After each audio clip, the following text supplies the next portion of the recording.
প্রকৃতির সৌন্দর্যে পাগল এমন মানুষ আছে অনেক, কিন্তু প্রকৃতি পাগল নয় এমন মানুষ খুব কমই দেখা যায়। কিছু কিছু জায়গা কাছে থেকে উপভোগ করতে এতই ভালো লাগে যা বলে বোঝানো যায় না।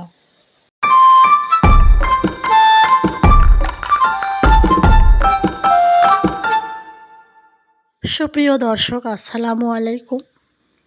আপনারা সবাই কেমন আছেন? নিশ্চয়ই আল্লাহর অশেষ রহমতে সবাই ভালো আছেন, সুস্থ আছেন। আলহামদুলিল্লাহ, আমরাও ভালো আছি, সুস্থ আছি। আজকে আমি আপনাদের মাঝে হাজির হলাম আরও একটি নতুন ভ্লগ নিয়ে। আশা করছি শুরু থেকে শেষ পর্যন্ত আমার ভিডিওটি কন্টিনিউ করবেন।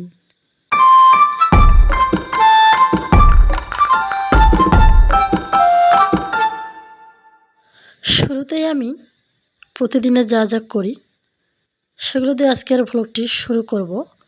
আশা করছি আমার ভ্লগটি আপনারা লাইক দিয়ে কন্টিনিউ করবেন। প্রতিনিয়ত ক্যামেরার পিছনেও যে আমরা কিছু কাজ করে থাকি, আসলে সেটা আমরা শেয়ার করি না। আসলে সবাই আমরা পরিপাটি কাজটাকেই পছন্দ করে থাকি, কিন্তু একটা কথা মনে রাখবেন, পরিপাটি কাজের আগে সবাইকে কিন্তু নোংরা কাজগুলো আগে করতে হয়। আর সে কারণে আমরা অসুন্দর থেকেই সুন্দরকেই বেছে নিই। এটাই হচ্ছে বাঙালির স্বভাব। কিন্তু কথা হচ্ছে, অসুন্দর না থাকলে সুন্দরের কোনো মূল্যায়ন থাকে না, আর নোংরা না থাকলে কোনো কিছু ভালো ফলাফল আশা করা যায় না।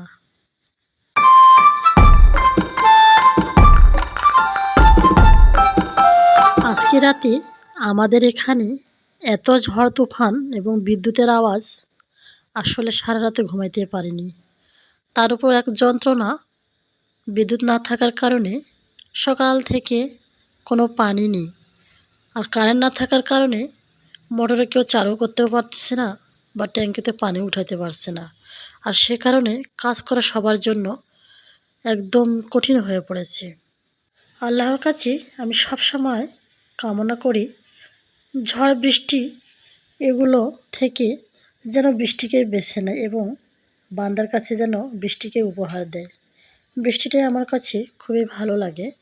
আর বিদ্যুৎ চমকালে আমার যে জীবন বা মন মানসিকতা কেমন হয়ে যায়, আসলে আমার সামনে আপনারা যদি থাকতেন তাহলে অবশ্যই বুঝতে পারতেন। এমনিতে নিজের ভয়ে বাঁচি না, তার উপর আমার ছেলে, ও তো আরও ভীতু। আমাকে জড়ায় ধরে এমনভাবে শুয়ে থাকবে, নড়তেও দিবে না, কিছু করতেও দিবে না। এমনিতে নিজের ভয়ে বাঁচি না, তার উপর ওর অত্যাচার। কি করব, করার তো কিছুই নাই। যেভাবেই হোক নিজেকেও কন্ট্রোল রাখি এবং তাকেও।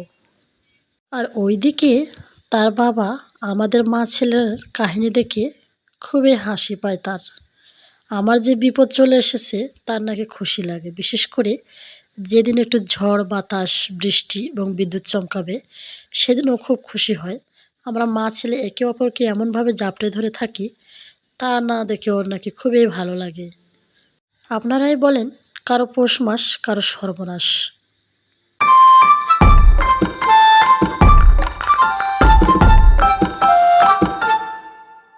গত কয়েকদিন ধরে এমন এক পরিস্থিতির মধ্যে আমি আছি, এই ঝড় বৃষ্টি, এই তুফান, আবার এই বিদ্যুৎ চমকাচ্ছে। কি করব, আল্লাহ তাআলার দেওয়া সব কিছুই তো মেনে নিতেই হবে। এই ঘরের বিছানাটা আমি খুব একটা বিছানার চাদর বিছাই না, কারণ এই ঘরে আমার ছেলে সবসময় খেলাধুলা করে। যদিও বা একটু বিছানাটা বিছাই দিই, তারপর দেখা যায় যে সে এলোমেলো করে থাকে। তারপরও কি করব বলেন, এলোমেলো দেখলে তো আর ভালো লাগে না। মনে হয় যে পুরো বাসাটা যেন সুন্দরভাবে পরিপাটি করে রাখতে পারি, কিন্তু কি করব, সেরকম ইচ্ছা থাকলেও উপায় হয় না।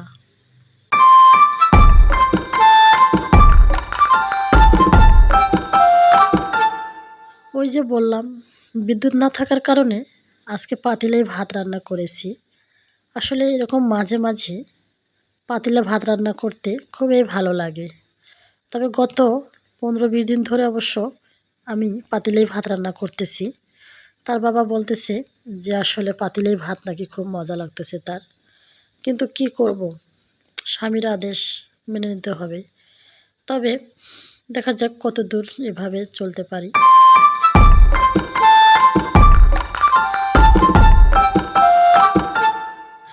আমার মতো প্রতিটি গৃহিণীরাই এমন করে থাকে ক্যামেরার পিছনে। আসলে সেগুলো সবাই শেয়ার করে না। তবে আমিও শেয়ার করতাম না। তো ভাবলাম সবকিছু তো পরিপাটি কাজটাকেই শেয়ার করে থাকি। তাই একটু এ ধরনের শেয়ার করলে খুব একটা খারাপ লাগে না। প্রতিটি মা-বোনদের এ ধরনের কাজগুলো প্রতিনিয়ত করতে হয়। যেমনটা আমি করছি। আর আমার দিয়েই সবাইকে আমি বুঝতে পারি যে আসলে যারা গৃহিণী তারা এই ধরনের কাজগুলো করেই থাকে।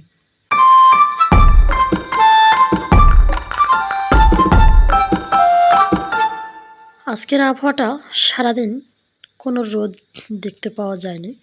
তবে হালকা কিছু একটু দুপুরবেলা রোদ উঠেছিল। অবশ্য ভালোই লাগছিল আবহাওয়াটা, যেহেতু গত রাতে মানে এমন ঝড় বৃষ্টি হয়েছে তাতে আকাশটাও ক্লিয়ার হয়ে গেছে। খুবই ভালো লাগতেছে।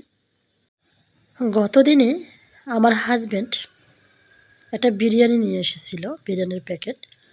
তো ভাবলাম যে তার বাবা খাবে না, বা সেও বলল যে আমি খাবো না, তোমরা মা ছেলে খাও। তো যেমনি আসলে প্যাকেটটা খুললাম, খাওয়া অলরেডি প্রায় শেষের পথে। ঠিক তখনই দেখতেছি একটা মশলা আমার মুখের মধ্যে চলে গেছে। আর ঠিক তখনই আমার এতটা খারাপ লাগছে, আর শুরুতেই আমি একটা গন্ধ পাইছিলাম যে আসলে খাবারটা খুব একটা ভালো না। পরে দেখতেছি যে আসলে সেটা মশলা না। আপনারা হয়তো চিনে থাকবেন এ ধরনের গাছপালাকে। সেটা হচ্ছে ইউক্যালিপটাস। এটার ফল আমি ছোটোবেলায় একবার কামড় দিয়েছিলাম ভুল করে। আর সেদিনই বুঝতে পারছিলাম এটার স্বাদ কেমন। আর ঠিক গতকালকেও এর স্বাদটা আমি বুঝতে পেরেছি যে আসলে এটা আসলে কোনো গোলমরিচ নয়, এটা হচ্ছে ইউক্যালিপটাস গাছের ফল। মানুষ কতটা বেইমান দেখছেন?